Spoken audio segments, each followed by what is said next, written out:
오늘 우리에게 주신 하나님의 말씀은 마태복음 23장 33절에서 39절까지입니다. 마태복음 23장 33절에서 39절까지예요.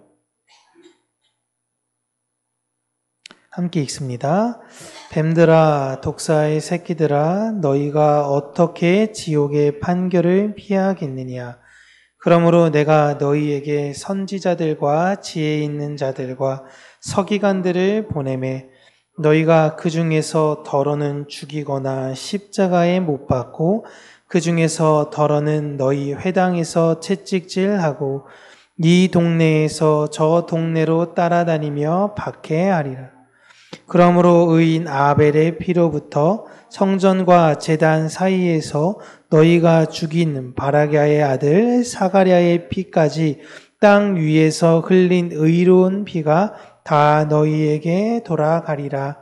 내가 진실로 너희에게 이르노니 이것이 다 이 세대에 돌아가리라. 예루살렘아, 예루살렘아, 선지자들을 죽이고 내게 파송된 자들을 돌로 치는 자여, 암탉이 그 새끼를 날개 아래에 모음같이 내가 내 자녀를 모으려 한 일이 몇 번이더냐. 그러나 너희가 원하지 아니하였도다. 보라, 너희 집이 황폐하여 버려진 바 되리라. 내가 너희에게 이르노니 이제부터 너희는 찬송하리로다. 주의 이름으로 오시는 이여 할 때까지 나를 보지 못하리라 하시니라. 아멘. 오늘은 최악의 악이라는 제목으로 하나님의 말씀을 우리 사랑하는 평강교회 성도님들과 함께 나누도록 하겠습니다.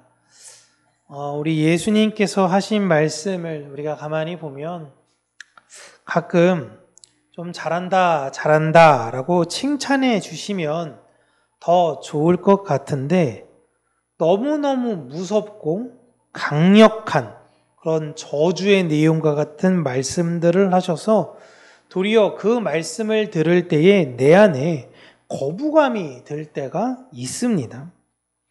오늘 예수님께서 하신 말씀이 그 불편하고 거북해 보였던 내용들이 아주 가득한 23장 내용의 클라이막스에 해당이 되죠.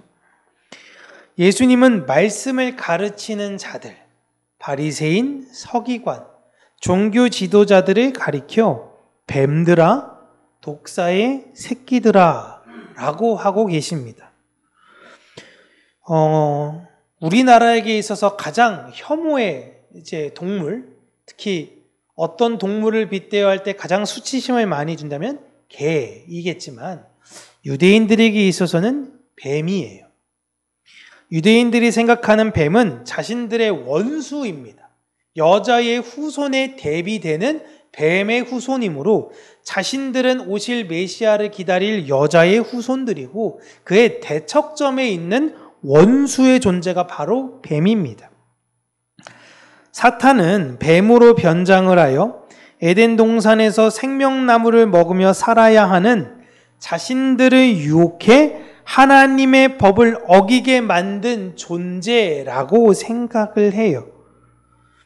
그러니까 지금 예수님은 너희들은 하나님 나라에 살아 하나님의 법인 생명의 율법을 먹어야 하는 하나님의 백성들을 꼬드겨서 죄를 짓게 만드는 뱀이다 라고 이야기하고 있는 것입니다. 이게 너무 충격적이죠. 그런데 이런 뱀과 같은 자들이 바리새인들만이 아니라 이 성경의 내용을 놓고 볼 때 말씀을 가르치는 자들에 대한 확장성을 가지고 있어요. 그러니까 말씀을 가르친다고 생각하고 나는 진리를 전한다라고 생각하는데 알고 보니 내가 하나님을 대적하고 있는 사람이 된 거죠. 더 놀라운 건 그렇게 내가 따랐던 저 사람, 저 말씀 가르치는 사람은 하나님 말씀을 온전히 전한다라고 생각했는데 그들과 함께 다 망하게 될 거야라는 걸 지금 예수님께서 말씀하고 계시는 거예요. 이게 너무너무 충격적인 내용이죠. 그런데 이런 자들이 비단 예수님 당시의 바리새인들만이 아닌 것입니다. 역사적으로 이런 자들은 반복적으로 있었습니다. 그런 상황 속에 하나님은 그러한 종교 지도자들에게 이야기를 듣는 하나님의 백성들을 안타깝게 여기고 불쌍히 여겨 그들의 말을 듣지 마. 내가 너희들에게 진실된 사람들을 보내줄게 라고 반복적으로 선지자들을 보내시고 지혜 있는 자들을 보내시고 의로운 서기관들을 보내셨다라고 합니다. 그들을 통해서 너희들이 지금 듣고 있는 말이 잘못된 것수 있다. 너희들의 마음을 돌이키고 회개하라 라고 수도 없이 이야기를 하셨는데 결국 이스라엘 백성들이 누구를 따랐느냐? 바로 하나님의 말씀을 대적하는 이들을 따르게 되더라 라는 것이 오늘 설교의 내용입니다. 결국 이들이 예수님마저도 십자가에 못 박으라 라고 소리를 쳤어요. 예수님의 마지막 그 순간까지 그들은 분별이 없었습니다. 예수님은 자신의 백성들에게 어느 것이 진짜인지 분별하라고 성경을 통해서 끊임없이 외치고 있으십니다. 놀라운 것은 이게 자인식을 갖는 게 굉장히 어렵다라는 것입니다. 한국 국민 중에 이완용을 좋아하는 사람은 아마 없을 겁니다. 이완용은 자신의 이익을 위해 평생을 살았던 법관이에요. 이완용이 초기에는 고종 황제를 아주 열렬히 따랐던 사람입니다. 자기의 목숨을 걸어가면서까지 고종 황제를 지키는 일에 전심을 다했던 사람이에요. 그런데 이제 이 나라에는 소망이 없구나. 그러면 내가 더 이상 고종에게 잘 보일 필요가 없지? 라고 생각하고 일본으로 전향합니다. 그렇게 고종을 따랐던 그 특심과 열심, 자신의 소원을 이루고자 했던 그 마음을 모두 담아 일본을 따르는 데 집중했습니다.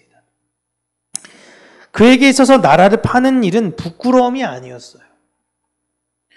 그렇게 사는 것이 옳은 일이다라고 믿었기 때문입니다. 그래서 이완용이 죽기 전에 자신들의 자손들을 다 모아놓고 한 얘기가 무엇이냐면 앞으로는 미국의 시대이니 미국을 잘 따라가라 라고 이야기하고 죽었다고 하죠. 통찰력 하나는 대단한 양반인 거예요. 그런데 이완용이 살던 그 시대에 이완용을 지금처럼 모든 사람들이 다 싫어했을까라고 보면 여러분 아닙니다. 지지하는 사람들이 굉장히 많았어요. 그런데 요즘은 이완용처럼 살겠다라고 이야기를 하면 수치가 되었습니다. 그때는 그렇지 않았는데 지금은 그렇게 돼요. 지금 또한 만약에 이런 동일한 상황이 생기게 된다면 사람들은 과연 어떻게 결정하게 될 것인가 라는 겁니다. 예수님께서 성경을 통해 하나님의 뜻이 무엇인지를 분별하라 라고 이야기를 하고 계시는 거예요. 바리새인과 서기관은 이런 이완용 같은 자들을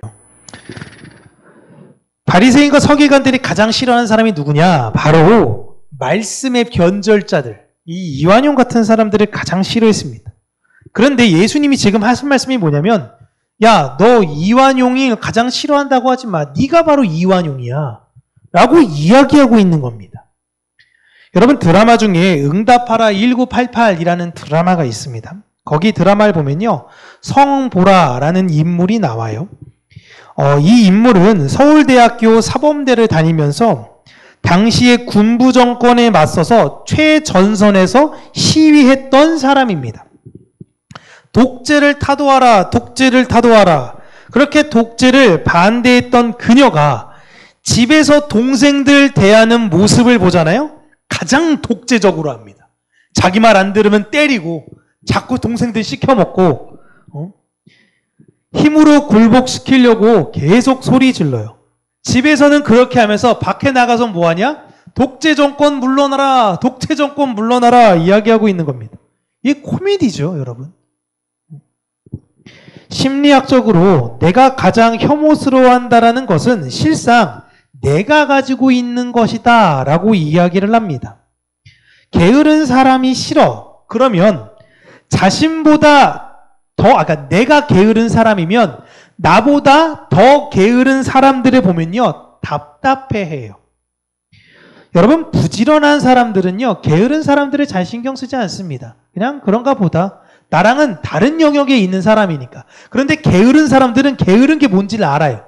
근데 나보다 더 게으른 사람들을 보니까 답답한 거예요.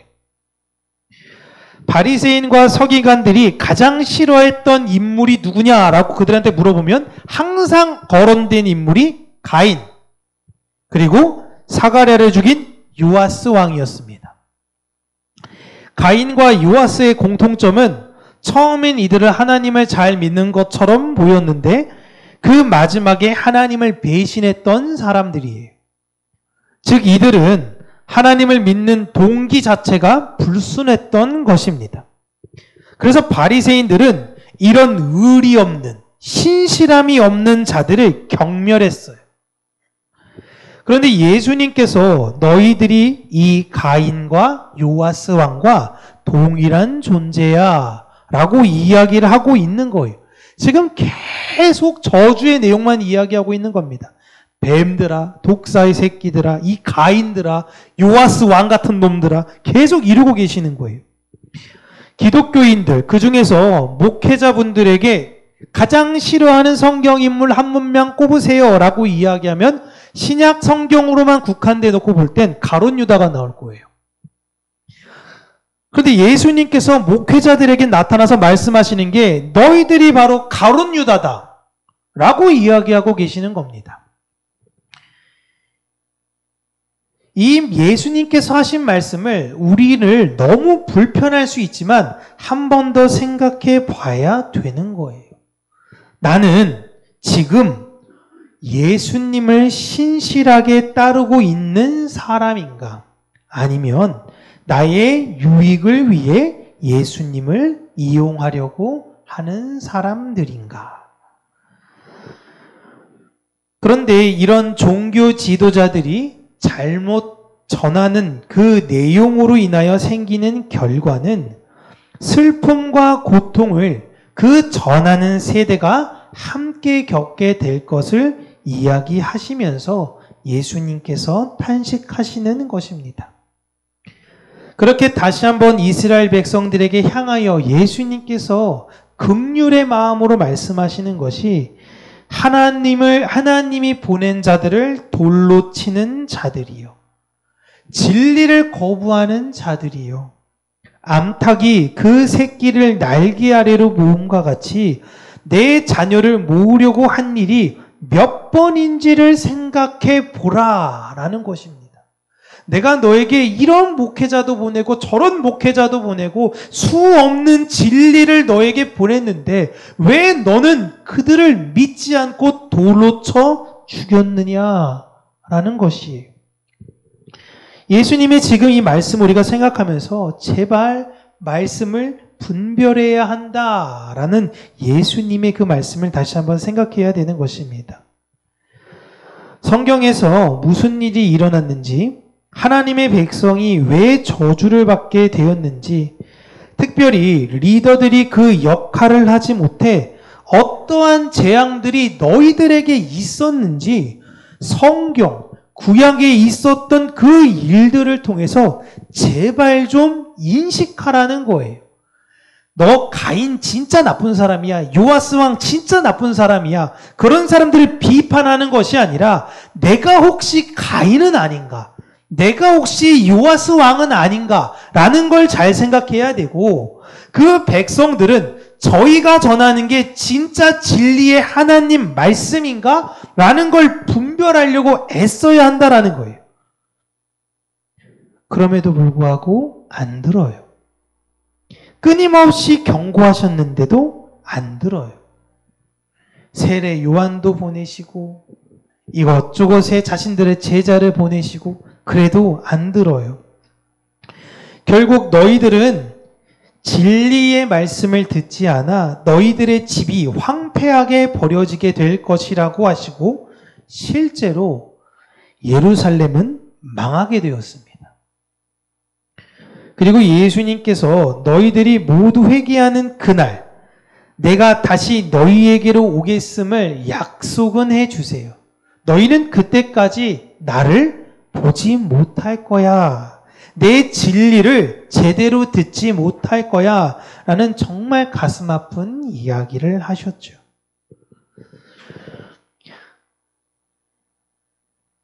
예수님의 이런 경고는 지금도 교회를 통해서 이루어지고 있는데 이것을 진짜 잘 분별해야 한다라는 것입니다.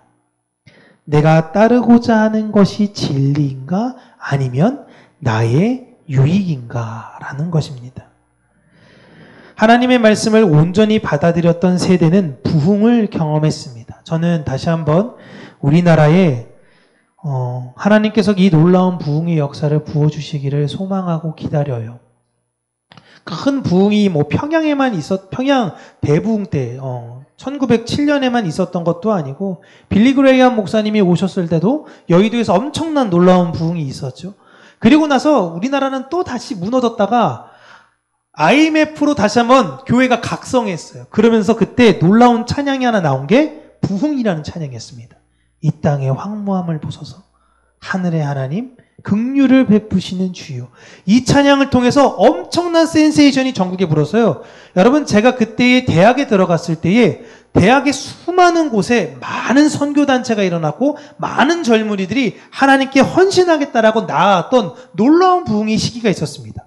그로부터 20년이 지나서 다시금 우리나라는 무너지게 됐어요. 그러나 다시 한번 염치 없고 뻔뻔함에도 불구하고 하나님께 이 나라의 긍휼을 구하며 다시 한번 부흥이 일어나기를 소원하는 것입니다. 그러나 이것을 거부하는 세대는 멸망을 경험했어요. 성경에서는 늘 이게 반복적이에요.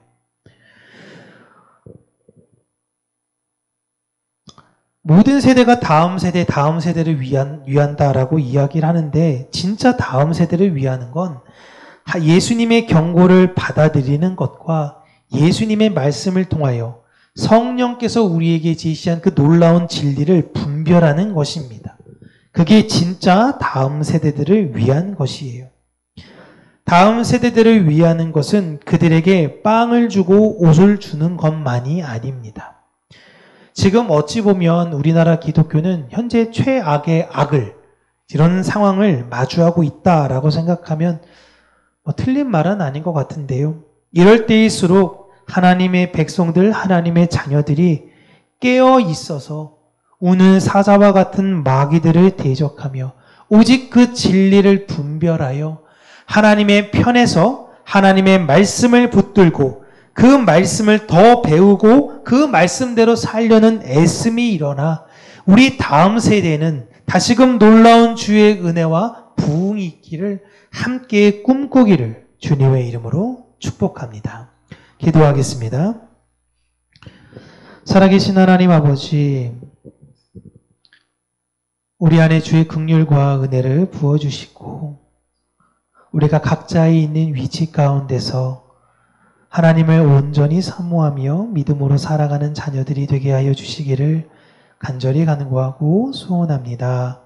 특별히 3일 예배로 이 자리에 나오고 아주 짧은 시간 동안 우리가 하나님을 찬양하고 기도하며 이 말씀을 듣는 이 시간 속에서 하나님, 우리가 이 세대를 향한 긍휼의 마음을 위해서 함께 더 기도하는 성도들이 되게 하여 주시고 우리 안의 연약함을 위해서 더욱더 발버둥치는 자들이 되게 하여 주시며 나보다 다른 이들을 더 낮게 여기는 이웃을 온전히 사랑하는 자들로서 우리를 무장시켜 주시기를 간절히 간구하고 소원합니다. 이 세대의 마지막 희망과도 같은 우리 평강교회가 되어지기를 원하고 말씀을 듣기를 거부하고 말씀을 듣기를 싫어하는 이 시대 속에 다시금 이 세상을 온전히 살릴 수 있는 것은 그 말씀이신 예수 그리스도밖에 없다라는 것을 우리 교회가 전함으로 말미암아 놀라운 부흥의 기적의 역사가 다시금 이 세대를 통하여 우리 교회를 통하여 일어날 수 있는 기적을 바라볼 수 있도록 하나님 아버지 역사하여 주시옵소서. 우리 교회를 통해서 놀랍게 일하실 하나님을 우리가 기대하고 소망합니다. 그러한 영광을 우리에게 주시고 우리가 그 영광을 맛보았을 때에 우리를 자랑하는 것이 아닌 하나님을 자랑하는 자녀들이 되게 하여 주시옵소서. 예수님 이름으로 기도합니다. 아멘. 우리 찬송가 384장 우리 찬양 부르고요. 주기도문으로 예배를 마치겠습니다.